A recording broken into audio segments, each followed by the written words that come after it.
왜 그렇게 먹고 싶은 욕구를 참지 못할 정도로 많이 먹는지, 게으른 사람들이 살이 찌는 거다. 살이 갑자기 많이 찌기 시작합니다. 지금은 말랐다는 소리를 거의 매일 들을 정도로 그 이유가 크게 5가지입니다. 제가 고등학생 때부터 친했던 친구 하나가 태생적으로 굉장히 마른 체질이었어요. 그래서 과체중인 사람들이 왜 그렇게 먹고 싶은 욕구를 참지 못할 정도로 많이 먹는지를 전혀 이해하지 못하는 거예요. 그래서 굉장히 의지가 약하고 게으른 사람들이 살이 찌는 거다 라고 아예 단정을 지었는데, 제가 그 당시에 좀 통통했다 보니까 그 문제 가지고 정말 많이 싸웠던 기억이 있어요. 그런데 그렇게 말랐던 친구가 회사 생활 2, 3년 차에 접어들면서 살이 갑자기 많이 찌기 시작합니다. 그래서 지금까지도 예전 몸으로 돌아가지 못하고 있는데, 저는 반대죠. 어렸을 때는 굉장히 통통했는데 지금은 말랐다는 소리를 거의 매일 들을 정도로 체질이 아예 바뀌었거든요. 그 이유가 크게 5가지입니다. 첫 번째로는 그 친구가 살이 갑자기 많이 찌기 시작한 시점이 정확히 기억나는데, 바로 면허를 따서 차로 출퇴근을 시작하면서부터였어요. 그러면서 운전이 이제 익숙해지니까 거의 모든 곳을 다 차로만 다니는 거예요. 그때 친구가 저한테 나 정말 아침부터 저녁까지 5분 이상 걸을 일이 거의 없어, 이렇게 말을 하더라고요. 그때 친구 몸을 딱 보니까 애 몸이 1.5배가 돼 있는 거예요. 그럴 수밖에 없는 게 활동 수준이 낮아지며 지방 대사를 촉진하는 PGC1알파나 UCP2 같은 유전자 발현이 극적으로 떨어집니다. 그래서 아무리 체질이 타고나도 이 정도로 활동 수준이 떨어지며 대사가 엄청 떨어지면서 살이 진짜 많이 찔 수밖에 없거든요.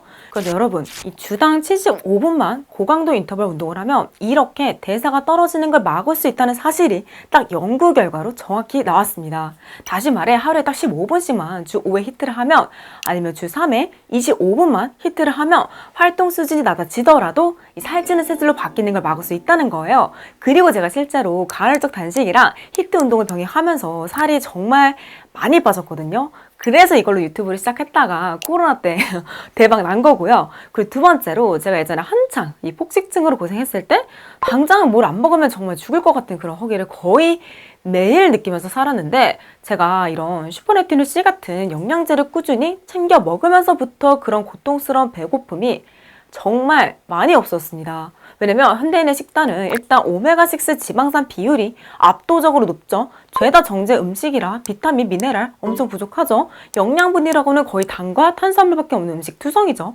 그래서 이 섭취 칼로리는 분명 높은데 필수 영양소는 다 결핍된 상태예요. 그리고 다들 요즘 스트레스가 정말 심하잖아요. 그런데 이 스트레스가 심해질수록 활성산소랑 염증 반응이 엄청 늘어나는데, 얘네들이 인슐린 저항성을 높여서 체내 지방을 많이 축적시키고요. 또 대사를 방해해서 살이 정말 많이 찌게 되거든요.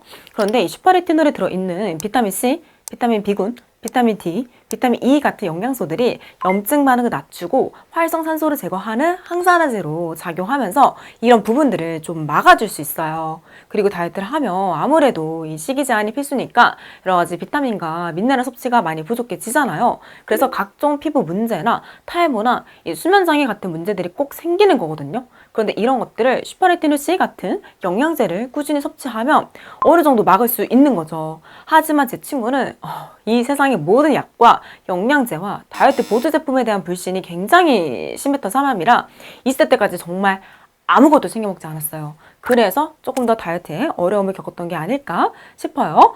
반대로 저는 현재 41kg라는 저체중을 계속 유지하는데도 피부 상태가 괜찮은 이유 중 하나가, 제가 이 슈퍼레티놀을 작년 가을부터 매일 아침 저녁으로 하루에 2포씩 챙겨 먹었거든요. 그때부터 피부가 정말 많이 좋아졌어요. 왜냐면 특히 다이어트, 노화, 스트레스, 음주, 흡연, 수면 부족 이런 것들 때문에 28일이었던 각질 턴오버 주기가 길어지면서 각질이 많이 쌓이고 피부결이 거칠어지고 여드름이 심해지고 화장이 뜨고 이러는 거거든요. 그런데 이 슈퍼레티놀의 핵심 성분인 비타민 A를 충분히 섭취하면 이 체내에서 비타민 A가 레티놀로 전환되면서 묵은 각질들이 빨리 탈락해요. 그래서 이 피부결이 정말 많이 매끄러지고요. 그리고 지구상에서 가장 강력한 항산화제이자 미백 성분인 비타민 C가 무려 1g 고함량으로 같이 들어있습니다.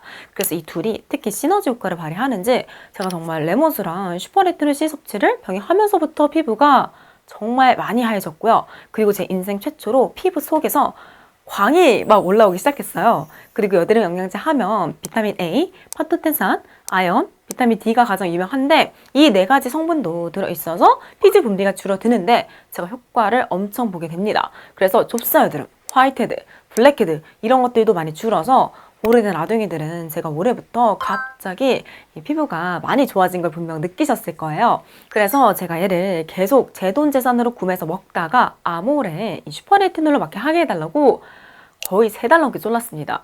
왜냐면 단가가 높은 제품이 아니다 보니까 수지타산이 맞지 않아서 좀 힘들다 하셨거든요.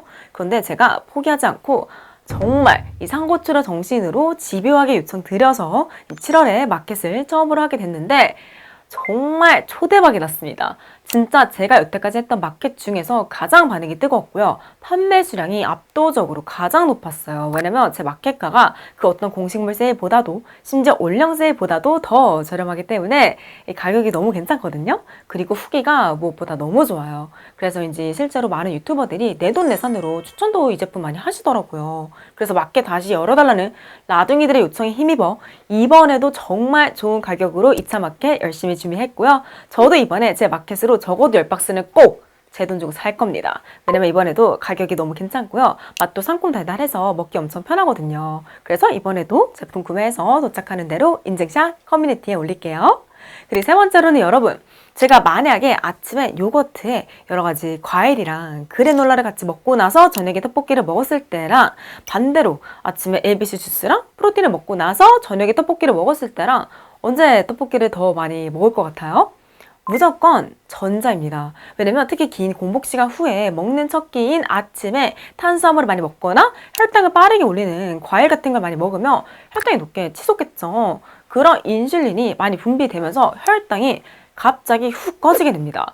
우리 몸은 분명 충분한 칼로리를 섭취했음에도 혈당이 너무 낮으니까 현재 내 몸의 에너지가 부족하다고 착각해요. 그래서 아무리 건강한 통곡물로 만든 미숫가루, 통밀빵, 에너지바, 오트밀 오버나이트, 그리고 특히 제 친구가 예전에 다이어트 하겠다고 맨날 아침에 요거트에 그래놀라라 이것저것 과일 넣어서 같이 먹다가 매일 저녁에 입이 터져서 살 하나도 못 뺐었거든요. 물론 이런 음식들이 건강에 나쁘다는 건 절대 아니에요. 다만 점심이나 저녁에 배치하는 게 낫지 가장 이 혈당이 낮아져 있어 혈당 스파이크가 치솟기 좋은 아침 첫 끼로 추천드리지 않는다는 거예요.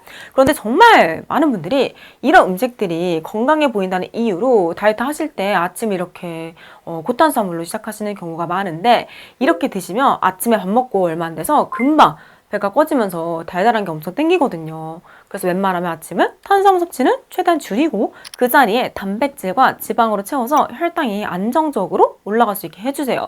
그래야 점심 저녁에 입 터지는 걸 막을 수 있습니다. 그리고 네 번째로는 제 친구가 직속 상사가 조금 별로였어서 2년차 때까지 스트레스를 정말 많이 받았어요. 근데 이 스트레스가 진짜 최악인 게 일단 인간은 기본적으로 스트레스를 받으면 음식으로 푸는 게 가장 쉽고 빠르잖아요. 그래서 고칼로리 음식을 엄청 찾게 됩니다. 그리고 당연히 몸도 같이 무겁고 지치니까 만사가 다 귀찮아지겠죠. 활동량이 많이 줄어듭니다. 그리고 스트레스 호르몬 코르티솔 수치가 높아지면 특히 이 복부 쪽에 지방을 저장하려는 경향성이 높아져요. 그래서 제 친구가 스트레스 때문에도 살이 많이 찌고 뱃살도 처음으로 갑자기 생기기 시작했는데 사실 우리가 그 어떤 스트레스도 받지 않는 인생은 존재하지가 않잖아요. 저도 그렇고 우리 라둥이들도 다 각기 나름의 많은 스트레스를 받고 살고 있잖아요. 근데 저 같은 경우에는 문제가 발생하면 원인을 해결하기 위해 바로 액션을 취하는 경향이 있어요. 굉장히 행동파거든요. 그래서 보통은 바로 상대에게 직접 표현하거나 그럴 수 없는 경우에는 그냥 깔끔하게 손절해요. 그리고 내 힘으로 어떻게 안 되는 것들은 주위 사람들한테 자문을 많이 구하거나 이 상황이 심각한 경우에는 전문가를 찾아서 돈을 지불해서라도 꼭 조언을 구합니다. 그래서 현재 스트레스가 만성 스트레스로 나아가지 않게 해요. 왜냐면 적당한 스트레스는 사실 우리에게 극복할 능력이 있기 때문에 큰 문제가 되지 않고 오히려 가끔은 삶의 활력소가 되거든요. 문제는 장기간 동안 만성적으로 이어지는 만성 스트레스예요. 왜냐면 이런 만성 스트레스가 사람 인생을 정말 피폐하게 만듭니다. 그래서 저는 그 상황을 벗어나는 것 외에는 뾰족한 방법이 없다고 보기 때문에 항상 죽을 힘을 다해 그 상황에서 벗어나려고 정말 많이 노력해요. 왜냐면 나를 살릴 수 있는 건 나 자신밖에 없거든요. 그리고 마지막으로 이건 민감한 주제를 사실 넣을까 말까 고민을 많이 했는데요. 비만율은 소득 수준과 관계가 굉장히 깊습니다. 실제로 제가 어렸을 때 집안 사정이 많이 넉넉한 편이 아니었어서 대학생 때 항상 알바에 찌들어 살았거든요. 그래서 항상 시간 없고 밥은 먹어야 하니까 편의점에서 끼니를 대충 때우는 일이 많았는데 지금은 제가 안정적인 소득이 있잖아요. 그래서 좋은 영양제, 좋은 유기농 채소랑 과일로 만든 음식 이런 것들을 쉽게 구매할 수 있는 상황입니다. 반면 제 친구는 회사 생활을 하다 보니까 건강한 식단을 유지하는 게 훨씬 어렵겠죠. 그리고 월급이 한정적이다 보니까 양질의 식사를 유지하는데 큰 돈을 쓰기가 어려울 겁니다. 무엇보다 일 끝나고 집에 늦게 들어오면 배고프니까 밤늦게 뭘 시켜 먹고 바로 잠드는 일이 많다고 하더라고요.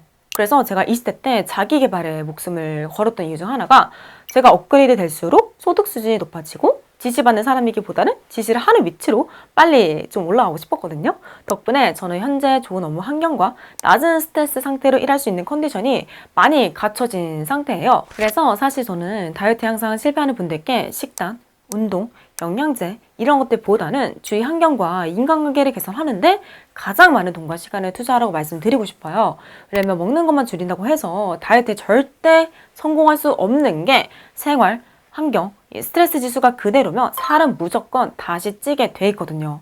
그래서 이렇게 2025년 새해가 곧 다가오니까 매년 작심 한 달로 끝나는 다이어트 목표를 세운다거나 어떤 신박한 다이어트 방법을 찾기보다는 나의 전반적인 환경을 다시 돌아보고 살이 자꾸만 찔 수밖에 없었던 원인을 알아보는 시간을 가지시면 좋을 것 같아서 오늘 영상 한번 만들어 봤고요. 저는 여기서 이만 마치고 다음 영상으로 또 돌아올게요. 안녕!